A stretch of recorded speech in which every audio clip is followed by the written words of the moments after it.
hello everybody. It's 12 midnight here in Russia. So, I want to give a reaction about this shutting down of ABS-CBN at kung sino yung mga politiko na involved dito para huwag isarado. So, first thing first is, noon, di ba, ang tingin natin kay Senator Cayetano noon is maganda, matalino, right? Kasi one thing more is he's a Christian. At isa pa, siya ang pumupunta noon na kumumbinsi kay Pangulong Rodrigo noon sa bahay niya sa Davao just to run as a president. Kasama niya mga kapatid niya, di ba? So nung tumakbo si Pangulong Duterte, siya yung laging buntot ng buntot, di ba? Siya ang laging andoon as a senator and we're really amazed by his work. Kaya nung pumunta si Pangulong Duterte dito sa Russia to visit, andun sina Senator Cayetano. But then, di ba nagkaroon ng Marawi siege. In 24 hours, bumalik ka agad si President. So, ang naiwan dito is Cayetano. Siya ang naglakad about the labor contract here in Russia. Pagkatapos nun, maganda naman yung maganda yung ni Cayetano noon. But then, unti-unting lumalabas na yung hindi mo malaman kung saan ba siya pumapanig, kay Pangulo or sa kabila, sa kalaban ni President. So, nung naging House of Speaker siya ngayon, di ba? Nagtataka tayo, bakit imbis na masasarado ang ABS-CBN, bakit na-issuean sila ng permit? Okay. So, ang unang naglakad is Senator Cayetano. Okay. Tapos, nagalit si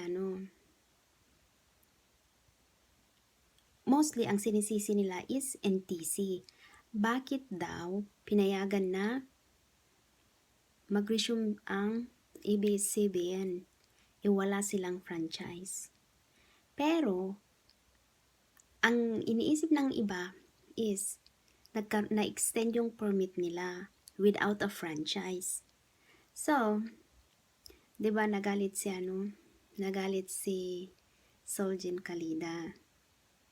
Then, nung nagalit siya, sabi niya may mananagot sa nangyari. Pagkatapos nun, nag-issue ang NTC kasi nung una, NTC ang sinisisi. Pero pagkatapos nun, nagpalabas ang NTC ng desist order. 'Di ba? Na pwede nilang pag hindi pa magsasarado ang ABS-CBN ay pupunta sila sa mismong ABS-CBN at magdadala sila ng mga pulis para isarado yung network. Okay? So, lumalabas doon na walang kasalanan ng NTC.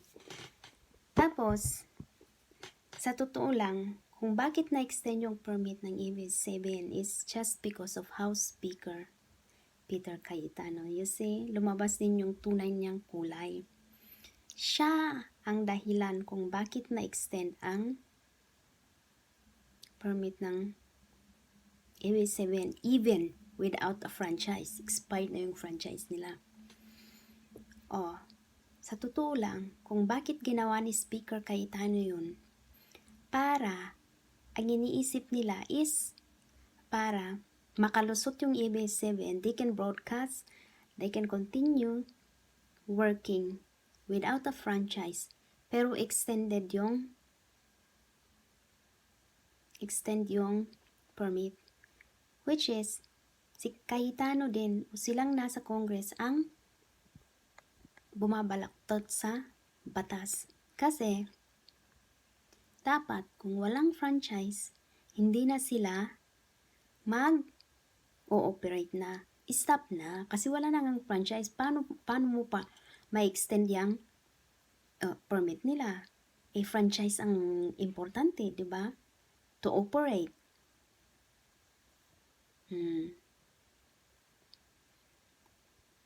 So, kagaya ng pag-apply ng mga franchise ng sasakyan, di ba? Hindi mag-ooperate ang isang public transportation kung walang franchise. Same with the network company. So, ang ginawa ni Kalida is, sabi niya, may mananagot kung bakit nangyari to. So, after that, tumahimik si Cayetano. And to tell you the truth, ang totoo nito is,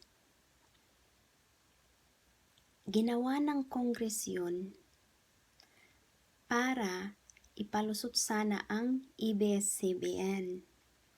At kaya hindi nila ito pinadaan sa Korte Suprema kasi naghihintay doon yung kaso ng ng ABS-CBN na filed by Sojen, Kalida, and Attorney Gadon.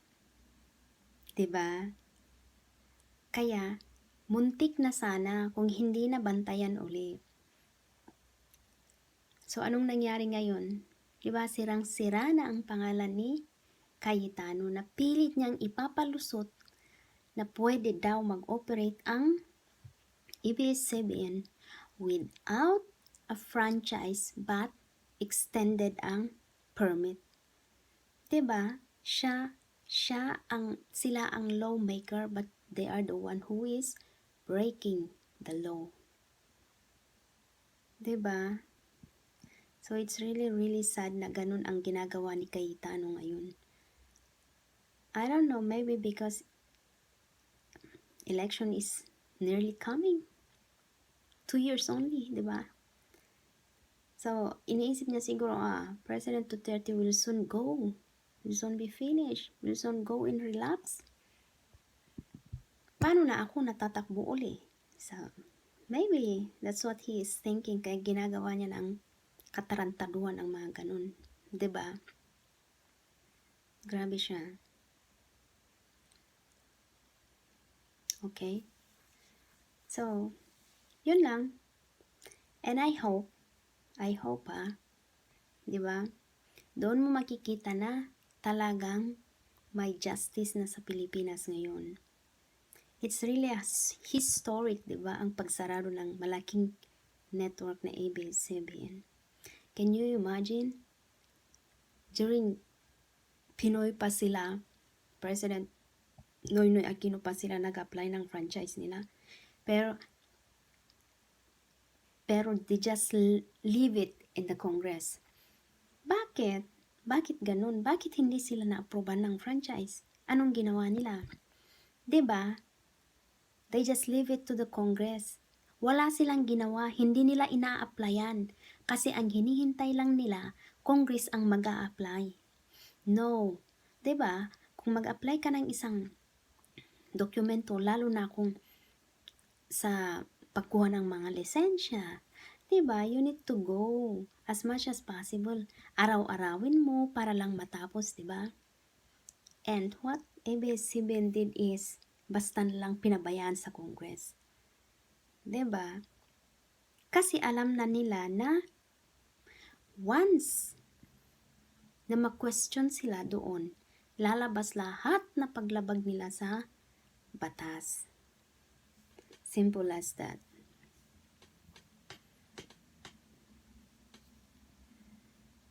So, I hope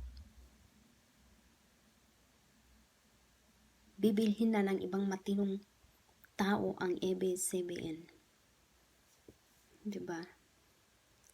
Para matapos na yung pag-aano nila, yung pagiging yung pagiging, lalo ng may-ari, yung pagiging arugante niya na hindi mapagkumbaba para lang, diba, siya ang may kailangan. So, wag kayong mag-alala sa mga artista nila na sinasabi nilang nawawalan sila ng mga trabaho because they are talented sila, mga artista sila, any network, big network, ay pwede silang kunin kasi mga talentado sila, kaya-kaya nila. At kahit saan sila mag-show, for example, Regine, di ba? Popstar Sarah, kahit saan sila mag-show, syempre papanoorin mo kasi magagaling sila eh. Di ba? Ganun lang. At yung sinasabi lang 11,000 na workers nila, it's not true. It's only 4,000 employee. Diba? At lumalabas na ngayon lahat yung mga panggagago nila sa mga cameraman nila, yung mga matatagal na nagtatrabaho doon, ilang taon na, pero it's still a contractual, diba? At basta pag gusto nilang alisin, just alisin nila, lalo na pag kakalantarin mo yung mga alaga nila. Diba? So, it's really historic, diba, ang pagsara ng ABS-CBN at marami tayong natuwa kasi finally mabibigyan sila ng lesson, lalo na yung publish nila ng news na puro fake news, hindi makatotohanan, diba? Paninira sa Pangulo, paninira sa bansang Pilipinas, na nakakahiya pag andito ka sa abroad. Diba? Ay nako, salamat na lang sa Diyos. And tuwang-tuwa kami dito sa abroad kasi maganda ang feedback ng ginagawa ni Pangulong Duterte dito sa abroad. Honestly, we are very, very proud. Hindi kagaya noong time ni Aquino, Diyos ko, nakakahiya yung mga news na lumalabas, lalo na yung tanim na bala noon, grabe.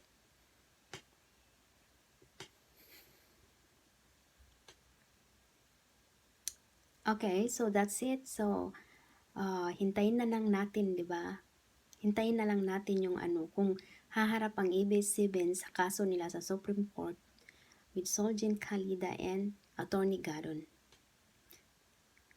Di ba? It's so interesting, di ba? Nahintayin at panuorin kung anong mangyayari. So, that's it for today. So, please don't forget to like and subscribe to my channel. Please support my channel. I have only how many views. Then, second is, pabor ka ba sa pag-operate ng Pugo? Di ba? Yun ang susunod na tatalakayin natin sa susunod na aking video. Thank you for watching. Bye. Good night. God bless everyone. God bless Philippines.